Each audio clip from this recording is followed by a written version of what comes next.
Hindi, una-una, hindi naman ako makapag-comment kay Senator Risa kasi kung ano yung kanyang statement, eh, kung meron naman siyang basis doon, siya nakakaalam doon. Mhm. Pero ako, as far as I'm concerned, ako, pinapaniwalaan ko naman na nandito sa Pilipinas si Mayor Alice for three reasons. Number one, katatapos lang niya mag-under oath sa isang abogado na sinasabi niya na nandito siya sa Pilipinas.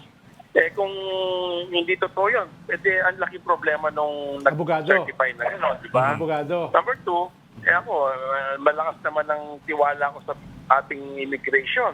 Alangan namang hindi nila malaman kung lumabas siya ng Pilipinas o hindi. Makukuha yun pag lumabas siya sa airport pa lang. Tapos number three, siyempre yun ang assurance sa akin ng aking kliyente na nandito siya sa Pilipinas. Mahirap naman na sabihin kong nagsisinungaling siya kung sa harap-harapan sinasabi niya na nga na nandito siya sa Pilipinas. Yes, sir. Sir, we understand, sir, completely what you're saying. Of course, you're the lawyer, so if she tells you where she is, then of course you have to take that as the truth. Pero sir, I have to ask you this. Number one, sabi niyo kasi nag-oath siya sa abogado sa kanyang affidavit. Pero sir, hindi ba maraming mga notaryo na magnotaryo kahit wala doon yung kanilang kliyente. I mean, It happens. it happens a lot. I can tell you, it happens. I'm sure you also don't know that.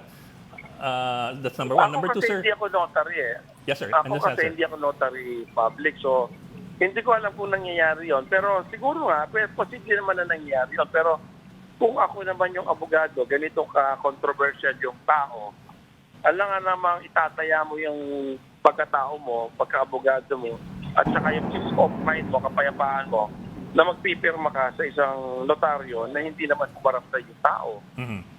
Sir, kasi... Diba, mahirap naman yun. I understand, sir. Siguro Kasi, mahalaga na malaman natin yung abogado na yun para mapadisbar natin kung sakali. Kasi sir, Kasi maraming notaryo, sir. mahirap naman kasing mag-conclude na ipadisbar agad. Kung totoo namang nandito sa Pilipinas. Hindi, kung sakali at nga, totoo kung sakali nga, nagpunta attorney, kanya, kung sakali nakalabas na si Alice at alam nung notaryo yun, pwede siya madisbar, di ba? Well, kung hindi humarap sa kanya yung tao at tinotaryo niya, hindi naman disbar, yung madisciplinary siya. Pwede siyang masuspende or mapenaan. Mahirap yung disbarment kasi parang death penalty yan . Yes, sir. Sir, your second point, sir, Attorney, would you know kung nasan yung lawyer na yon? Yung nag-swear? Nasaan kaya Hindi yung ko alam lawyer na yon? Nasa Manila ba siya or Pampanga? Yung affidavit ni Mayor Alice, nakalagay doon San Jose del Monte. So, saan sa Oo. Jose del Monte yun? sa Bulacan. Bulacan. San Jose Bulacan, del oo. Monte, Bulacan. Oo. If you have you talked to your client recently? Kailan po kayo huling nag-usap? Kahapon, kagabi yata kahapon. Parang, kahapon. Sa phone. Pinag-usapan niyo ba kung anong gagawin? Kasi we all know na merong mga arrest warrants for her. Kasi ang status niya ngayon parang fugitive na siya eh. May balak ba siyang mag-surrender or something? Yung balak na yan, talaga may balak siyang sumurrender pero hindi ko lang alam yung timing kung kailan. Yes, sir. Sir, in your conversation yesterday, sir, with Mayor Alice Go, did she explicitly and expressly say that she still is in the country, or you're presuming regularity that she is still in the country?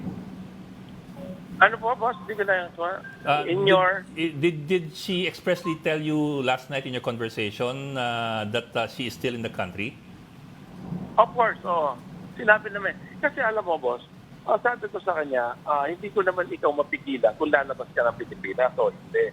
Pero kung lalabas ka sa Pilipinas at nasa ibang bansa ka, you have to tell me para alam ko kung ano ang next move ko. Diba? Kung halimbawa, nasa ibang bansa siya, pumunta ka na lang din doon sa bansa na merong kang asylum, di ba? Mas maganda sana yon. Pero ang sabi niya sa akin, nasa Pilipinas daw siya. Attorney, nabanggit niyo po na may balak sumurrender si Mayor Go.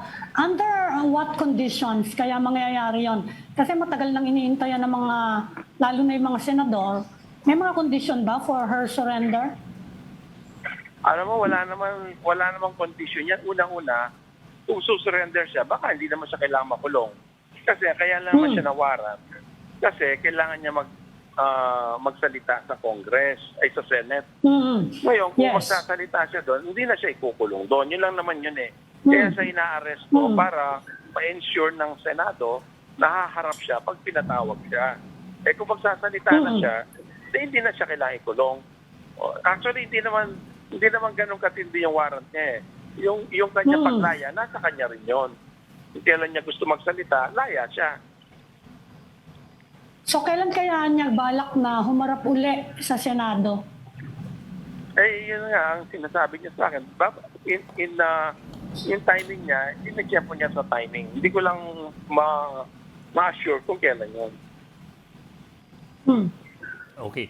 Sir, ako one more, sir. Your second point kanina na wala namang record sa immigration and malaki tiwala niyo sa immigration. Pero sir, at the same time, we've also had a lot of instances where nakakalusot sa immigration at nakakatakbo sa ibang bansa.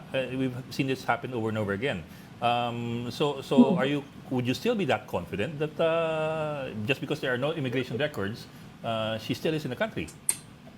I am confident na nasa Pilipinas siya kasi wala naman akong reason na hindi ako maniwala sa kanya dahil nag-uusap naman kami na maayos. Ako nga, gusto ko nga malaman kung nasaan siya talaga at ang assurance niya talaga nasa Pilipinas siya. So ako, doon ang gagaling ang confidence ko na nandito siya sa Pilipinas. Tapos sabi ko nga, in addition to that, naniniwala ako sa kapasidad ng ating Immigration Department. Yabo. Okay. Ako, hindi na naniniwala. Sinunod talaga ako. Lahat tayo entitled sa kanya-kanya tayong opinion. Yes, sir. Yes, sir. We understand, sir. Oh, sir, do you have any future arrangements with Mayor Go? Are you going to talk to her anytime soon again? Kaya nga, itong lumabas na ito na salita ni Senator Risa, tatawagin ko siya later on at alamin ko talaga bakit meron naman ganito mga usap-usapan, di ba?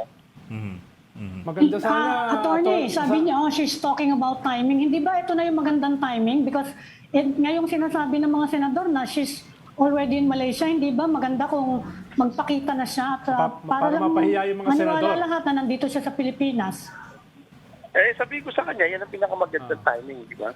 Or magpa-picture siya with the Philippine Star na dyaryo bukas sa harap ng SM. Philippine Star. Sa harap ng SM. Maganda yun. SM. Pwede rin, pwede. Parang si Peldon, ganun. Oo. Maganda yan. Hingi ako ng picture sa kanya. Yun. Yun, sir, yun. That'll be perfect. Proof of presence in the Philippines. Sana Philippine Star. Correct. Tama. Ano naman it's something that will not get her into any trouble. Pwede rin abante tonight dahil nagsusulat ako ron. Okay, sir.